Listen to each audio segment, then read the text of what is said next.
नमस्कार मित्रांनो, मागेल त्याला सौर कृषी पंप योजनेअंतर्गत आज भरपूर अशा शेतकऱ्यांना आपल्या मोबाईलवर अशा प्रकारचा SMS हा प्राप्त झालेला असेल। तर या SMS मध्ये आपण पाहू शकतात की मागेल त्याला सौर कृषी पंप योजनेअंतर्गत सौर कृषी पंपाकरिता आपल्या अर्जाची प्राथमिक नोंदणी अर्ज क्रमांक MKMT जो असेल तो आपणास तिथे दाखवला जाईल। दिनांक 19/9/2024 नुसार झाली आहे। नियमानुसार मागणी पत्राची रक्कम ₹22,971 भरणा करून आपला अर्ज पूर्णपणे सादर करावा। धन्यवाद महावितरण। म्हणजेच आपण ज्या तारखेला अर्ज भरलेला आहे ती तारीख सुद्धा त्या SMS मध्ये दाखवली जात आहे आणि आपल्याला किती रकमेचा भरणा करायचा आहे त्याची रक्कम सुद्धा आपल्याला त्या SMS मध्ये ही दाखवली जात आहे। तर यामध्ये 3 HP साठी ₹22,971 चा भरणा आहे, 5 HP साठी 32,075 आणि 7.5 HP साठी 44,929 रुपयांचा भरणा आहे। तशा प्रकारचे SMS शेतकऱ्यांना प्राप्त झालेले आहे। तर मित्रांनो, यामध्ये भरपूर अशा शेतकऱ्यांना आणि जे काही ऑनलाईन CSC केंद्र चालक असतील, महा ई-सेवा केंद्र चालक असतील, त्यांना पण हा प्रश्न पडलेला आहे की यामध्ये शेतकऱ्यांच्या पैशाचा भरणा हा करून घ्यायचा की नाही।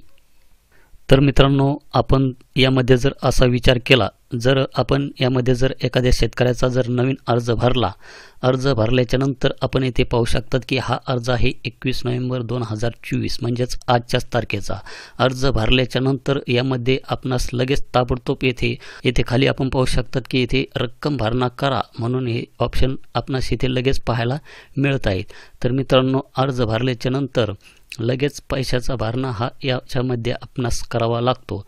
तर इतक्या जलद गतीने आपला अर्ज हा यामध्ये मंजूर कशा प्रकारे होऊ शकतो हा पण एक मोठा प्रश्न आहे। तर मित्रांनो, आपण येथे हा अर्ज पाहू शकतात की 19 सप्टेंबर 2024 या तारखेचा आहे। म्हणजे ज्यावेळेस मागेल त्याला सौर कृषी पंप योजनेची जी काही वेबसाईट चालू झाली त्याच तारखेला हा फॉर्म भरला गेलेला आहे आणि या शेतकऱ्याला सुद्धा आपल्या मोबाईलवर तशा प्रकारचा SMS हा प्राप्त झालेला आहे की पैशाचा भरणा हा करा म्हणून। तर आपण येथे खाली पाहू शकतात की तुमचा अर्ज ड्राफ्ट मोडमध्ये सेव्ह केला आहे। कृपया अर्ज सबमिट करण्यासाठी पेमेंट प्रक्रिया पूर्ण करा आणि खाली येथे रेड कलरमध्ये आपणास एक चेतावणी दिली जात आहे। तर हे आपण एकदा नीट समजून घ्या। तर यामध्ये मी पाठीमागील व्हिडिओमध्ये पण सांगितलेलं आहे, तरी पण मी आजच्या या व्हिडिओमध्ये तुम्हाला सांगतो की येथे लाभार्थी योगदान देण्यापूर्वी आणि अर्ज सबमिट करण्यापूर्वी लाभार्थी पात्रतेच्या निकषाबद्दल जागरूक असले पाहिजे। कोणत्याही टप्प्यावर योजनेच्या निकषांच्या संदर्भात अर्ज चुकीचा आढळल्यास अर्जदाराच्या चुकामुळे अर्जावर प्रक्रिया करण्यात विलंब झाल्यामुळे अर्जदार देय रकमेवरील व्याज किंवा कोणत्याही नुकसानीचा दावा यामध्ये करू शकणार नाही। तर अशा प्रकारची एक चेतावणी आपणास येथे लाल कलरमध्ये आपणास येथे पाहायला मिळत आहे। तर लाभार्थी निवडीचे निकष काय आहे हे पाठीमागील व्हिडिओमध्ये पण सांगितलेले आहे आणि आपण येथे लाभार्थी निवडीचे निकष आपण येथे एकदा पाहून घ्या। तर येथे योजनेची माहिती यामध्ये आपणास ते लाभार्थी निवडीचे निकष पाहायला मिळतील। तर यामध्ये पैशाचा भरणा हा करायचा की नाही, तर आपण येथे पाहू शकतात की आपण जोपर्यंत यामध्ये पैशाचा भरणा हा करत नाही तोपर्यंत आपला जो काही अर्ज आहे ते पूर्णपणे यामध्ये सबमिट होत नाही। म्हणजेच आपला जो काही फॉर्म आहे हा फॉर्म अपूर्ण आहे असा त्याचा अर्थ आहे। ज्यावेळेस आपण त्यामध्ये पैशाचा भरणा हा करता त्यानंतरच आपल्या अर्जावर प्रक्रिया ही सुरू होणार आहे। परंतु आपण या अर्जाच्या स्थितीमध्ये पाहू शकतात की या शेतकऱ्यांनी पैशाचा भरणा हा पाठीमागे 1 महिन्यापूर्वी हा केलेला आहे।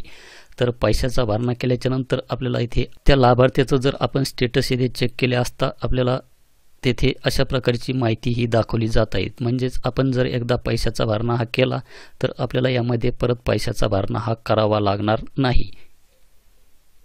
परंतु आपल्याला पैशाचा भरणा करून सुद्धा यामध्ये आपल्याला अजूनही कंपनी निवड करण्याचे ऑप्शन हे पाहायला मिळत नाही।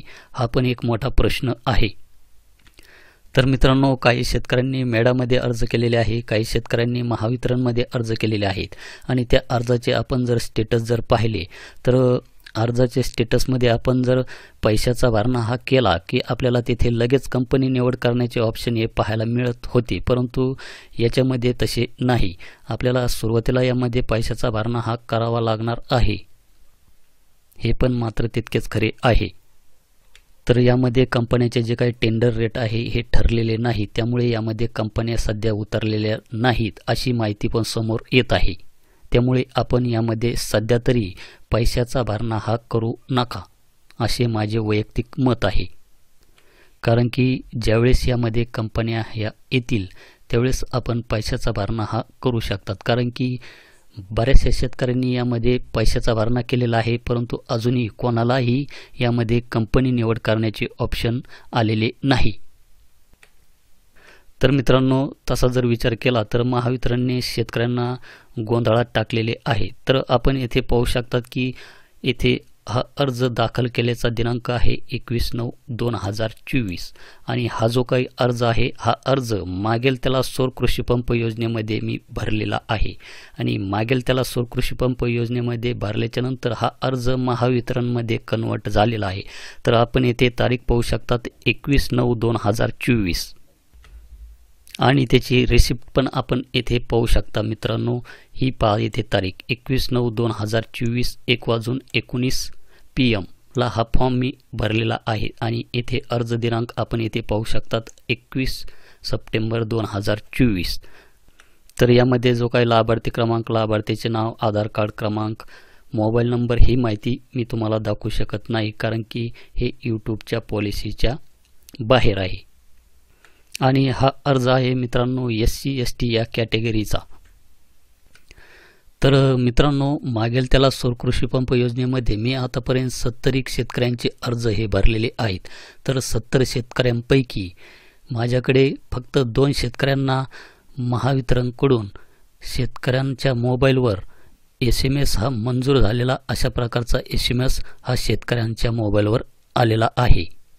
तर तो जो काही SMS आहे तो मंजूर झालेला अशा प्रकारे आलेला आहे की प्रधानमंत्री कुसुम घटक ब योजनेअंतर्गत आपला अर्ज मंजूर करण्यात आला आहे. योजनेचा लाभ घेण्यासाठी ₹11,486 म्हणजेच SC ST कॅटेगरीसाठी लाभार्थी 6.5% यामध्ये भरावा लागतो. तर रकमेचा ऑनलाईन भरणा करण्यासाठी कुसुमचं जे काही बेनिफिशरी ॲप आहे हे ॲप आपणास मोबाईलमध्ये डाउनलोड करायचे आहे आणि त्या ॲपमधून आपणास सेल्फ सर्वे करायचा आहे. सेल्फ सर्वे केल्याच्यानंतर पेमेंटचा भरणा करायचा आहे आणि त्यानंतर आपणास तिथे कंपनी निवड करण्याचे ऑप्शन हे येणार आहे. तर 70 पैकी 2च लाभार्थ्यांना तशा प्रकारचा SMS हा आलेला आहे आणि हे जे काही 2 लाभार्थी आहे यांनी मेडा महाऊर्जामध्ये कसल्याही प्रकारचा अर्ज भरलेला नाही. त्यांनी मागेल त्याला सौर कृषी पंप योजनेमध्ये फ्रेश अर्ज भरलेला आहे. तर मित्रांनो, मी आलेलो आहे मेडाच्या वेबसाईटवर. येथे आल्याच्यानंतर ही जी काही डिटेल आहे ही डिटेल मी भरलेली आहे आणि त्या शेतकऱ्याचा आधार कार्ड क्रमांक मी येथे टाकलेला आहे. इथे स्टेट निवडलेले आहे, तर येथे मी डिस्ट्रिक्ट हा निवडून घेतो. तर आपण पाहू शकतात की हा फॉर्म मेडा महाऊर्जामध्ये सुद्धा भरला जात आहे. परंतु हा जो काही अर्ज आहे हा अर्ज मी मागेल त्याला सौर कृषी पंप योजनेमध्ये भरलेला आहे. तर मित्रांनो, मी तुम्हाला अशाच प्रकारे एका दुसऱ्या लाभार्थ्याचा आधार कार्ड क्रमांक येथे टाकून दाखवतो. आधार नंबर टाकल्याच्या नंतर आपण मित्रांनो पाहू शकतात की the Aadhaar number you have entered is already registered under Kusum योजना कंपोनंट बी. म्हणजेच हा जो काही अर्ज आहे जी वेबसाईट आहे या मेडाच्या वेबसाईटवर पहिला भरलेला आहे. त्याच्यामुळे आपणास येथे तशा प्रकारचा एक मेसेज आपणास येथे पाहायला मिळत आहे. तर मित्रांनो, ही जी काही माहिती मी तुम्हाला पूर्णपणे यामध्ये समजून सांगितलेली आहे. तर यामध्ये SC ST कॅटेगरीचे जे काही लाभार्थी शेतकरी आहेत त्यांचे अर्ज महावितरणमध्ये कन्वर्ट होत आहे.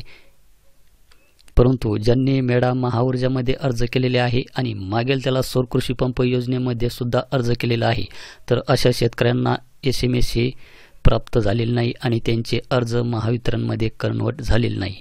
तर ही जी काही माहिती सांगितलेली आहे मी, ही माहिती तुम्हाला SC ST कॅटेगरी या लाभार्थ्यांची सांगितलेली आहे.